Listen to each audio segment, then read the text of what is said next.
Bugatti spent decades convincing you that braking 300 miles an hour needs a 16-cylinder engine, a fuel tank the size of a bathtub, and a price tag that starts north of $3 million. Koenigsegg built an entire company on the same idea, and for a long time, they were right. Then, in September 2025, an electric car ran 308 miles an hour on a test track in Germany and took that crown away from both of them. It has 4 electric motors instead of 1 engine. It has a suspension system that can lift the entire car off the ground on command. And it wears the exact same badge as a car you can actually buy today for a fraction of a European hypercar's price. It is called the Yangwang U9. And right now, engineers in Molsheim and Engelholm are staring at telemetry data, trying to figure out how this thing even exists. Now, before we go further, let's be precise about something most coverage of this car gets wrong, because it matters. The car you can actually buy, the standard Yangwang U9, costs around $236,000 and tops out at 309 kilometers an hour, about 192 miles an hour. It did not break Bugatti's record. The car that hit 308 miles an hour is a completely different, far more extreme machine called the U9 Extreme, built in a run of just 30 units, and BYD sold the very first one at auction for roughly $2.9 million. So the honest version of this story isn't a $236,000 car beat Bugatti. It's BYD's own $2.9 million hypercar beat Bugatti's $3 million hypercar, which frankly is still one of the wildest engineering stories in the industry right now. We'll keep those two cars clearly separated for the rest of this video, because mixing them up is exactly how this story gets exaggerated online. Why a battery company built a hypercar? Before we get to the engineering, we need to talk about something the established hypercar makers have relied on for generations without ever having to say it out loud. Exclusivity, built on impossibility. Ferrari, Lamborghini, Bugatti, and Koenigsegg have spent decades proving that only a handful of companies on Earth can build something that goes this fast. That scarcity is the entire business model. You need an engine capable of producing over 1,000 horsepower reliably, a chassis that won't tear itself apart at extreme speed, aerodynamics that keep the car glued to the road instead of taking flight, and tires that can survive the heat and forces involved. Very few companies have ever solved all 4 problems at once. BYD is not a company anyone expected to solve them either. It started in 1995, making rechargeable batteries for phones and electronics, long before it built a single car, and by the end of 2023, it had grown into the largest seller of electric vehicles on the planet, overtaking Tesla in the process. In 2023, BYD used that scale and battery expertise to launch Yangwang, a standalone luxury and performance brand with one job: prove that Chinese engineering could compete with the world's most exclusive names, not just on price, but on outright capability. The brand's first car, the U8, was a luxury SUV that could float and spin like a tank. Its second car, unveiled in 2024, was built to answer a much bigger question. Could BYD build something that could out-accelerate and eventually outrun cars built by companies with a century of racing pedigree behind them? That car is the standard U9, the platform that changes the math. The solution BYD landed on for the standard U9 is not a bigger battery or a single powerful motor, the way you might expect from a mainstream EV maker.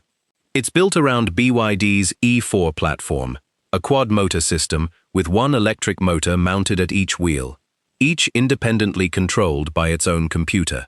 Each motor is rated at 240 kilowatts, spinning up to 21,000 RPM, for a combined output of around 1,287 horsepower and 1,680 Newton-meters of torque. That sends the standard U9 from 0 to 100 kilometers an hour in 2.36 seconds, onto that 309 kilometer an hour top speed, and around a 7:17 lap of the Nürburgring, one of the fastest times ever recorded there by a production EV. though not an officially ring-certified record. Because each wheel is powered and controlled independently, the standard U9 can do things a conventional supercar physically cannot. Torque vectoring adjusts more than 100 times a second, redirecting power between wheels faster than any mechanical differential ever could. If one motor is disabled entirely, the remaining three can still drive the car, which is how the U9 demonstrates something that sounds almost absurd: driving on three wheels with one fully deflated, using software to compensate for the missing corner in real time. The suspension that looks like science fiction. Of all the technology in the standard U9, the feature that gets the most attention is DiSus-X, BYD's dynamic intelligent suspension system, which applies up to 9 kilowatts of bidirectional hydraulic pressure to each wheel individually and can adjust ride height by up to 500 millimeters a second through roughly 75 millimeters of suspension travel per corner. In its most famous demonstration, that system lifts all four wheels off the ground simultaneously, letting the car genuinely hop over an obstacle like a pothole and land back down without losing composure. It looks like a stunt, and in a parking lot it plays exactly like one. But the same hardware does something with far more serious consequences at speed. It actively manages pitch, dive, and body roll under hard acceleration, braking, and cornering, effectively fighting the car's own physics in real time rather than just reacting to bumps. That's the standard U9's party trick, and it's genuinely impressive on its own terms. What the Extreme actually adds. If you find this kind of content useful, hit that like button right now. It genuinely takes a huge amount of work to put these videos together, and every like helps more people find them. And if you want to catch the next one before everyone else does, subscribe and turn on notifications. Now, let's get into the car that actually earned the headlines. The U9 Extreme is not the standard U9 with a sticker pack. It's a distinct, track-focused version built specifically to chase records, and almost everything about it is different. Each of its four motors is pushed to 555 kilowatts instead of 240, for a combined output of roughly 2,977 horsepower, nearly 2.5 times the standard car's figure, running on a 1,200-volt electrical architecture rather than the standard car's more conventional setup, simply because moving that much energy through the car requires far higher voltage to avoid the system overheating itself. The battery gets a specific track-grade version of BYD's Blade LFP cells with dual-layer cooling, capable of a 30C discharge rate, engineering that exists specifically because the standard U9's battery and cooling package was never built to survive the heat generated by nearly 3,000 horsepower sustained at extreme speed. In other words, the standard car's suspension party trick and the Extreme's speed record didn't come from the same setup at all. They came from two different cars solving two different engineering problems. On the 14th of September 2025, with German endurance racing specialist Marc Bassing behind the wheel at the Automotive Testing Papenburg Oval in Germany, the U9 Extreme recorded a top speed of 496.22 kilometers an hour, 308.4 miles an hour, on semi-slick tires, rated to 500 kilometers an hour, with BYD saying the car was still accelerating when Bassing backed off and began braking as the car started drifting toward the barrier. 8 days later, the same car set a Nürburgring Nordschleife lap of 6 minutes and 59.157 seconds, the first electric production car to break the 7-minute barrier there. Here's the nuance almost every headline skips. That 308 miles per hour run was a one-way pass, not the two-direction average that speed records traditionally require to cancel out wind and track gradient. That's not a unique flaw of BYD's claim. It's worth noting Bugatti's own 2019 record with the Chiron Supersport 300 Plus at 304.77 miles per hour was also a one-way run, so this is at least a fair apples-to-apples comparison between the two cars. But the official two-way record, the one that accounts for wind assistance in both directions, still belongs to the SSC Tuatara at 282.9 miles an hour. And since 2022, Guinness World Records itself has actually put its fastest production car title on hold entirely, after years of disputes over which runs should count and whether the cars involved were truly showroom spec. So when you see the U9 Extreme called the fastest production car on Earth, that claim is real, impressive, and independently verified at the track.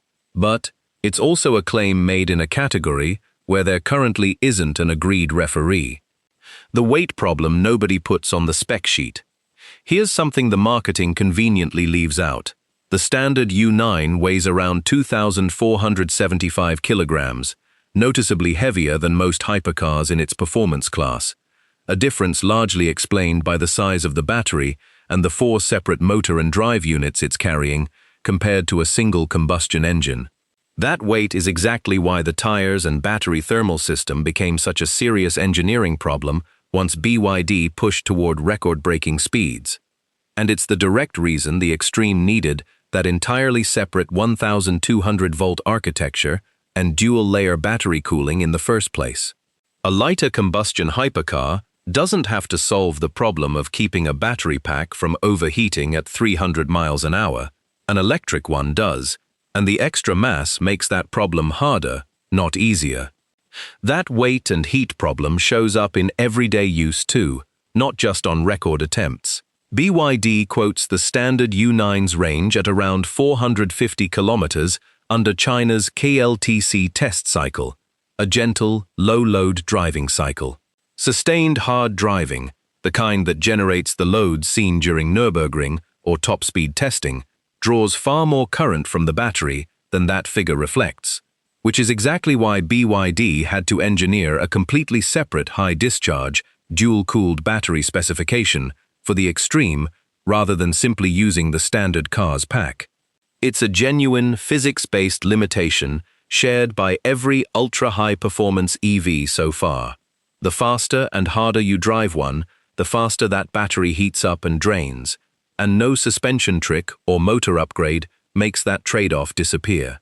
What this actually means: pull back from the individual numbers and look at what this whole project actually represents. For decades, the formula for a genuine hypercar has been roughly the same: a screaming, high-revving engine built by a company with a century of motorsport pedigree, a carbon fiber tub developed through years of racing experience, and a price that only a few thousand people on the planet could ever justify. That formula worked because the gap between the handful of companies that could do it and everyone else was almost impossible to close quickly.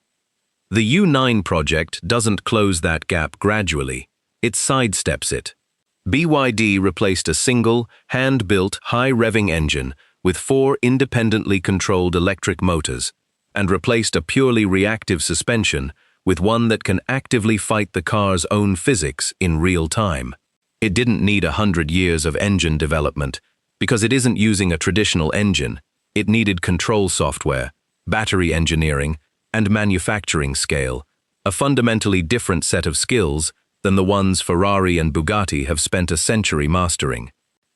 But it's worth being honest about where BYD's project still has real gaps. The standard U9 remains a China-only proposition with no confirmed Western launch date. The Extreme exists in a run of just 30 cars at a price that puts it in 1% of the 1% territory, meaning almost nobody will actually own one. And Yangwang, as a 5-year-old brand, still carries none of the decades of racing heritage, resale value, or dealer trust that Ferrari, Lamborghini, and Bugatti have spent generations building. The established makers aren't standing still either. Several are already developing their own electric platforms and active suspension systems, and that gap will likely close over time. Even with all of that, the Yangwang U9 project proves a principle the industry will spend the rest of this decade dealing with. The title of fastest production car on Earth no longer automatically belongs to a company with a century of racing history behind it. It can belong to whoever masters the software and the batteries first. And for 1 week in September 2025, at least in a category with no official referee, that happened to be a battery company from Shenzhen. That is the Yangwang U9 story. A $236,000 road car with a genuine party trick suspension and a completely separate $2.9 million 30-unit track weapon that actually beat Bugatti. Built by the same brand, two very different achievements, and both worth understanding on their own terms. If this video gave you something new to think about, hit like right now. It takes a serious amount of work to research and produce this content, and your support genuinely helps the channel grow. Subscribe if you haven't already, and hit the bell so you don't miss the next one. Now, here's a question for the comments. Does a one-way, tire-limited run on a private test track deserve the title World's Fastest Production Car, or should that crown wait for an official two-way record? Let's see where people land on that.